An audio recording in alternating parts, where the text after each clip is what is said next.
Assalamualaikum warahmatullahi wabarakatuh. Halo pemirsa, kita bertemu kembali bersama channel Kang Sam.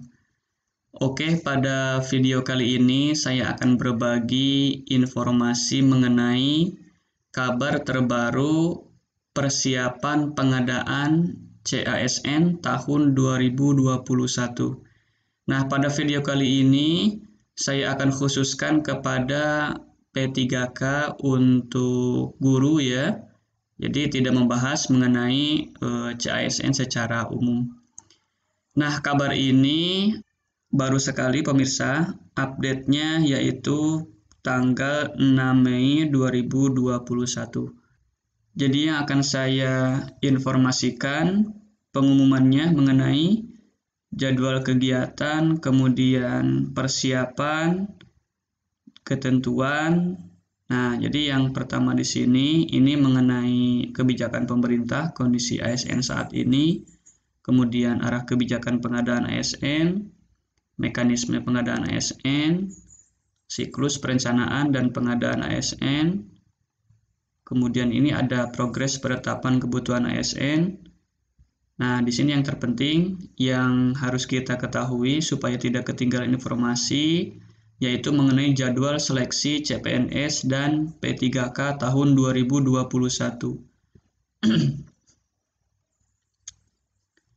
Yang pertama, mengenai pengumuman seleksi jadwalnya itu pada tanggal 30 Mei sampai dengan 13 Juni 2021. Kemudian setelah pengumuman tersebut, ada pendaftaran seleksi yaitu pada tanggal 31 Mei sampai dengan 21 Juni 2021.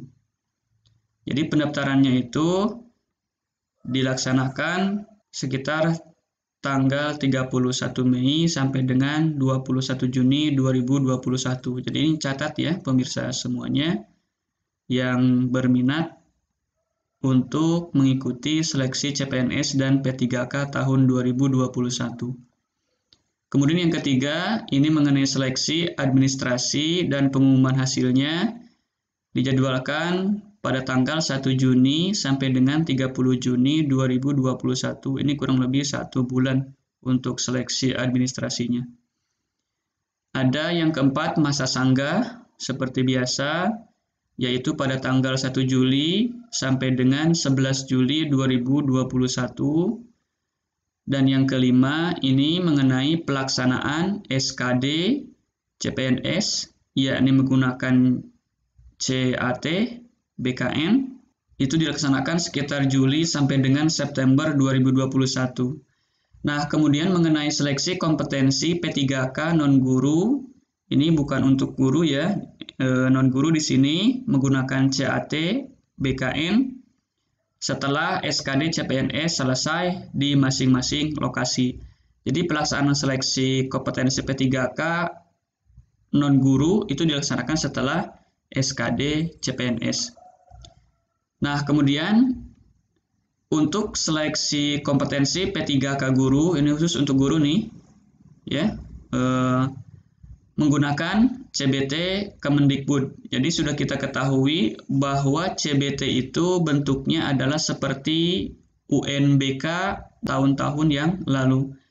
Jadi kalau Bapak Ibu pernah mengetahui informasi atau mengikuti ujian nasional berbasis komputer, jadi caranya seperti itu. Jadwalnya, tes yang pertama diperkirakan bulan Agustus 2021, tes yang kedua diperkirakan bulan Oktober 2021, dan tes yang ketiga diperkirakan bulan Desember 2021.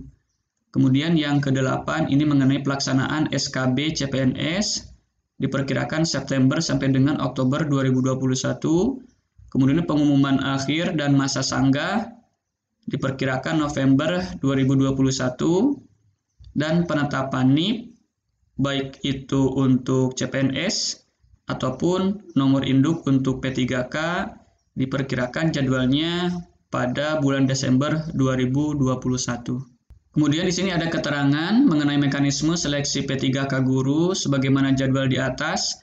akan diatur kemudian yang akan dijelaskan dalam rapat koordinasi antara pemerintah daerah, Kemenpan RB, Kementerian Pendidikan dan Kebudayaan, dan Badan Kepegawaian Negara. Waktu akan diinformasikan kemudian. Jadi untuk pengumuman kepastiannya dari pemerintah daerah itu akan diinformasikan kemudian. Nah, seluruh kegiatan di atas diselenggarakan dengan tetap memperhatikan protokol kesehatan yang berpedoman kepada Keputusan Menteri Kesehatan Republik Indonesia nomor HK.07-Menkes/382-2020 tentang protokol kesehatan bagi masyarakat di tempat dan fasilitas umum dalam rangka pencegahan dan pengendalian coronavirus disease 2019 atau COVID-19.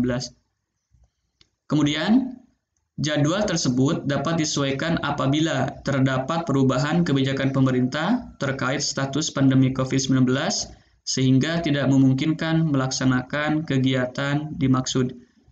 Jadi, untuk pelaksanaan berdasarkan jadwal di atas tadi, itu sewaktu-waktu bisa berubah ya pemirsa, ataupun bahkan ditunda ketika ada kebijakan dari pemerintah mengenai status pandemi COVID-19. Kemudian kita lanjutkan ke informasi mengenai ketentuan.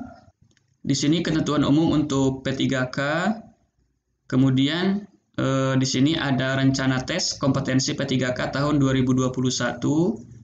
Ada tes kompetensi, kemudian ada tes wawancara.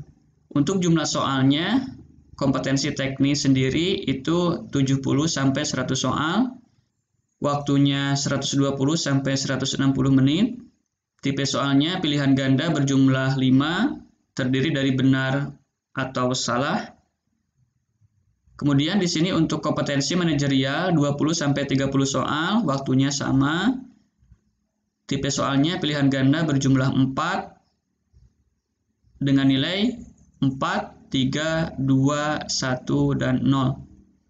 Kemudian untuk kompetensi sosiokultural di sini soalnya 10-20 soal, waktunya sama. Tipe soalnya pilihan ganda berjumlah 5, nilainya 5, 4, 3, 2, 1, 0. Kemudian untuk tes wawancara, di sini berbasis komputer, jumlah soalnya 10 soal, waktunya 10 menit, jadi kurang lebih 1 soal itu 1 menit. Tipe soalnya pilihan ganda berjumlah 4, dengan nilai 4, 3, 2, 1, 0. Ini untuk passing grade-nya, pemirsa bisa dibaca ya. Kemudian kita lanjut ke materi tes P3K tahun 2021. Untuk kompetensi teknis, materinya yaitu mengenai pengetahuan, keterampilan, dan sikap atau perilaku yang dapat diamati, diukur, dan dikembangkan yang spesifik berkaitan dengan bidang teknis jabatan. Jadi kalau guru ini mengenai bidang keguruan. Kemudian untuk kompetensi manajerial, materinya mengenai pengetahuan, keterampilan, dan sikap atau perilaku dalam berorganisasi yang dapat diamati, diukur, dan dikembangkan terkait dengan integritas, kerjasama, orientasi pada hasil, komunikasi, pelayanan publik, pengembangan diri dan orang lain, pengambilan keputusan, mengelola perubahan. Kemudian untuk kompetensi sosiokultural, materinya mengenai pengetahuan, keterampilan, dan sikap atau perilaku dalam berinteraksi dengan masyarakat majemuk dalam hal agama, suku, dan budaya, perilaku, wawasan kebangsaan, etika, nilai-nilai, moral, emosi, dan prinsip dalam peran pemangku jabatan sebagai perekat bangsa yang terkait dengan kepekaan terhadap perbedaan budaya, kemampuan berhubungan sosial, kepekaan terhadap konflik, pengendalian diri, dan empati. Nah, di sini khusus untuk ketentuan P3K guru. Peserta yang berhak untuk mendaftar pada seleksi P3K guru tahun 2021 adalah sebagai berikut. Yang pertama, itu dikhususkan untuk honorer THK 2. Sesuai database THK 2 di BKN. Yang kedua, khusus untuk guru honorer yang masih aktif mengajar di sekolah negeri di bawah kewenangan pemerintah daerah dan terdaftar sebagai guru di Dapodik Kemendikbud. Yang ketiga, khusus untuk guru yang masih aktif mengajar di sekolah swasta dan terdaftar sebagai guru di Dapodik Kemendikbud. Dan yang keempat, khusus untuk lulusan pendidikan profesi guru atau PPG yang belum menjadi guru dan terdaftar di database lulusan pendidikan profesi guru Kemendikbud. Mengenai tes, akan dilaksanakan sebanyak 3 kali, kemudian verifikasi administrasi dilakukan berdasar sertifikat pendidik terlebih dahulu. Jadi yang didahulukan adalah sertifikat pendidik. Kemudian apabila tidak sesuai dilakukan berdasarkan kualifikasi pendidikan yang bersangkutan. Itu berdasarkan ijazah berarti ya. Nah, untuk sertifikasi pendidik dan kualifikasi pendidikan merujuk kepada surat edaran Direktur Jenderal Guru dan Tenaga Kependidikan Kemendikbud nomor 1460-BT.B1-GT.02.01-2021 tanggal 15 Maret 2021. Untuk lebih jelasnya, isi dari surat edaran ini silakan pemirsa bisa di searching ya. Ini ada nih mengenai surat edaran ini. Nah, ini penting sekali pemirsa mengenai alur tahapan seleksi P3K guru yang selama ini menjadi pertanyaan. Bagaimana dengan guru yang sudah ada di sekolah negeri, kemudian sekolah swasta, dan lulusan P3K. Jadi di sini pemerintah memberikan ketentuan dan kesempatan kepada guru-guru honorer yang lebih diutamakan yang sudah ada di sekolah negeri ya, di sini sekolah negeri terlebih dahulu. Nah, di sini untuk 4 kategori ini, honorer THK 2, guru honorer di sekolah negeri, guru di sekolah swasta, kemudian lulusan PPG, keempat-empatnya di sini bisa melakukan pendaftaran dan verifikasi berkas oleh Kemendikbud. Jadi keempat peserta ini, semua peserta harus melakukan pendaftaran di awal. Jadi wajib ini empat-empatnya serempak melaksanakan atau melakukan pendaftaran di awal. Nah, selanjutnya di sini ada ketentuannya ya pemirsa. Yang pertama, setelah keempat-empatnya ini mendaftar di awal, yang menjadi peserta untuk mengikuti tes pertama itu hanya yang 2 kategori ini, yakni kategori 1 dan 2 untuk honorer THK 2 dan guru honorer di sekolah negeri. Nah, kita baca di sini ya. Yang pertama ketentuannya tidak dapat melamar ke instansi lain. Jadi kalau misalkan ada peserta honorer THK 2 atau guru honorer di sekolah negeri, misalkan kita sebut sekolahnya adalah sekolah A. Nah, jadi yang peserta atau honorer di sekolah A tersebut itu tidak bisa melamar ke instansi lain, artinya di luar dari sekolah A tersebut. Jika formasi tersedia dan serdik, sertifikasi pendidik, atau kualifikasi yang bersangkutan sesuai, harus melamar di formasi tersebut. Nah, jadi artinya di dalam instansi itu sendiri, tadi kita contohkan dengan sekolah A, kemudian di dalam sekolah tersebut itu ada formasinya. Maka yang bersangkutan itu harus melamar di sekolah tersebut dan sesuai dengan kualifikasi yang bersangkutan berdasarkan formasi yang disediakan. Nah, jika formasi tidak tersedia dan atau serdik atau kualifikasi yang bersangkutan tidak sesuai, maka yang bersangkutan dapat melamar di formasi lain di instansi tersebut. Jadi ini bisa lintas formasi, tetapi masih di dalam satu instansi. Misalkan, apabila di sekolah A tadi tidak ada formasi yang sesuai dengan kualifikasi yang bersangkutan, maka yang bersangkutan itu bisa melamar di luar kualifikasi yang bersangkutan tersebut. Tetapi masih di instansi yang sama ya, artinya misalkan di sekolah A tersebut. Nah, kemudian apabila yang 2 kategori ini setelah mengikuti tes pertama, kemudian hasilnya tidak lulus ya, yang tidak lulus tes pertama, maka untuk selanjutnya pada pelaksanaan tes kedua itu bisa diikuti oleh 4 kategori yang ini, yaitu honorer THK 2 boleh ikut, guru honorer di sekolah negeri juga boleh ikut, guru di sekolah swasta juga boleh ikut, dan lulusan PPG juga ini boleh ikut. Jadi keempat-empatnya bisa mengikuti untuk tes kedua. Makanya pemirsa, untuk yang mendapatkan kategori 1-2 ini diusahakan pada tes pertama itu harus jebol ya, atau harus lulus supaya tidak mendapatkan saingan yang lebih berat lagi persaingannya dengan guru di sekolah swasta ataupun lulusan PPG ini. Jadi kalau misalkan tidak lulus di tes pertama, nah di tes kedua ini saingannya lebih berat ya. Nah di sini pada tes kedua, peserta memilih kembali formasi di instansinya yang masih belum terisi sesuai sertifikasi pendidik atau kualifikasi yang bersangkutan. Nah, jadi bisa memilih kembali sesuai dengan formasi yang ada dan sesuai dengan kualifikasi yang bersangkutan. Kemudian untuk peserta 1, 2, dan 3 tidak dapat melamar di instansi lain. Nah, jadi dikhususkan ini ya pemirsa, untuk tes kedua ini 1, 2 itu harus tetap melamar di instansi yang bersangkutan, tetapi tambahannya ini bisa diikuti oleh peserta dengan kategori yang ketiga ini, guru di sekolah swasta. Nah, apakah guru yang berada di sekolah swasta itu bisa mendaftar dan ditempatkan di sekolah swasta? Nah, ini menjadi pertanyaan ya pemirsa semuanya. Jadi apakah sekolah swasta itu juga diberikan kesempatan untuk menerima guru hasil P3K ini ya? Nah, jadi ini masih menjadi pertanyaan.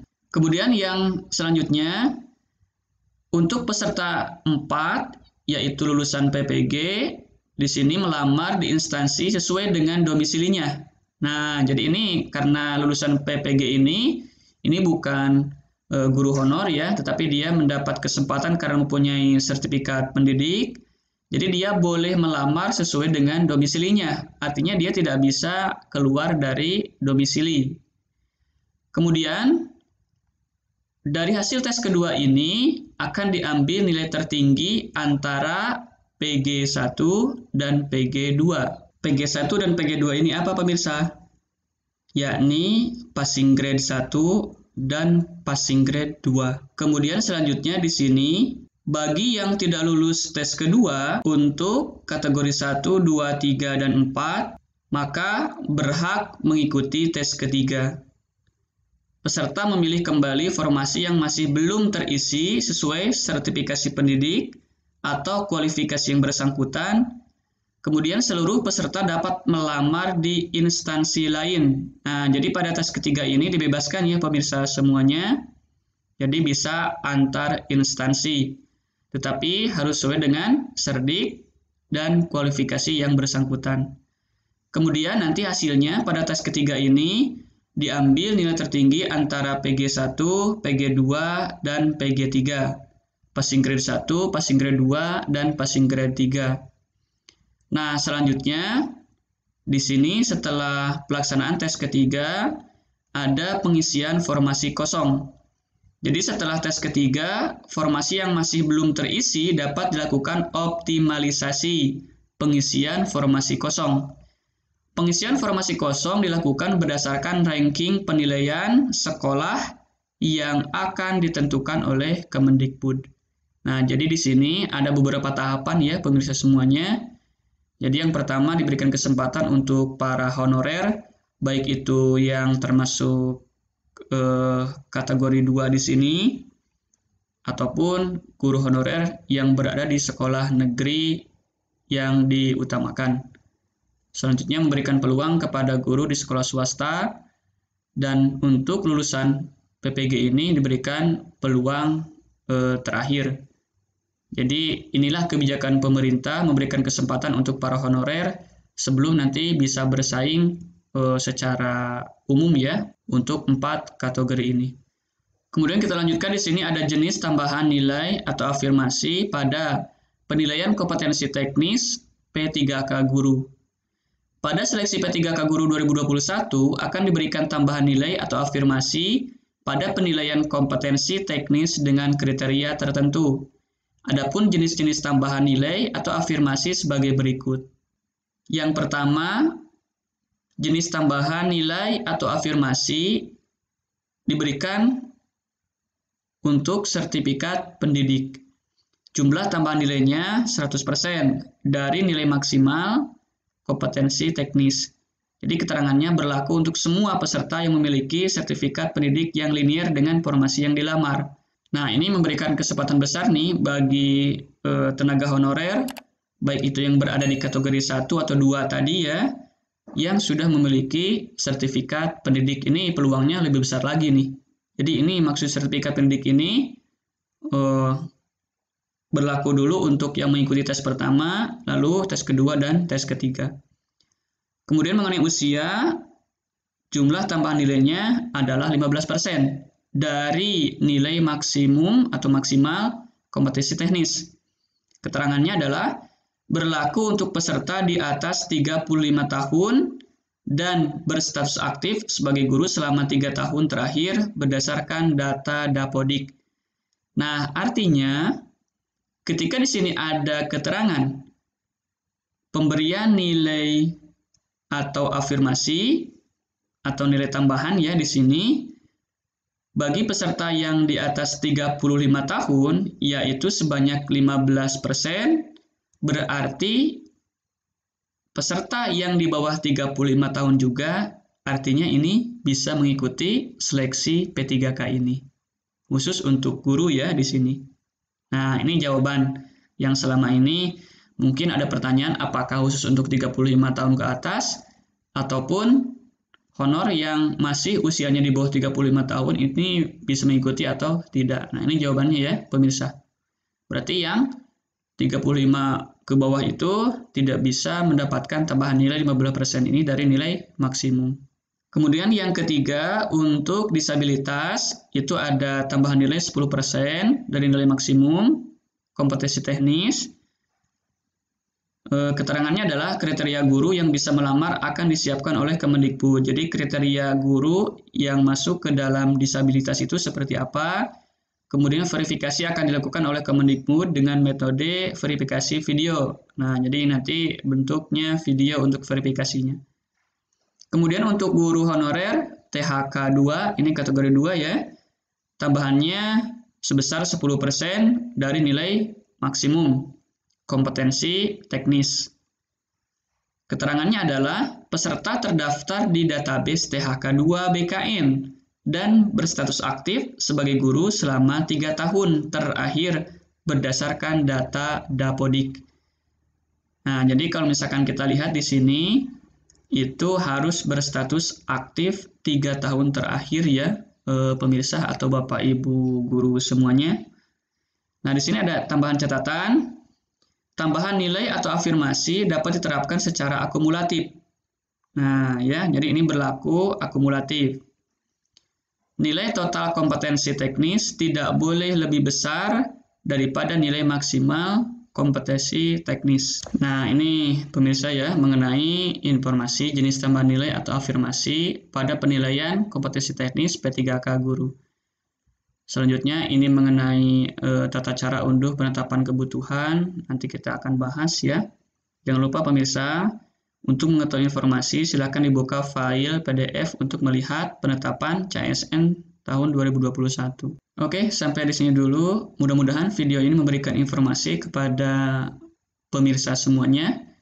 Apabila ada yang dirasa informasinya keliru, silakan bisa diluruskan melalui kolom komentar. Dan apabila ada yang ditanyakan, silakan kita bisa berdiskusi di kolom komentar. Mudah-mudahan ada manfaatnya. Jangan lupa untuk di-like, subscribe, dan share ke pemirsa yang lainnya. Bagi yang membutuhkan informasi mengenai pengadaan CASN tahun 2021, terutama untuk seleksi P3K guru. Terima kasih. Assalamualaikum warahmatullahi wabarakatuh.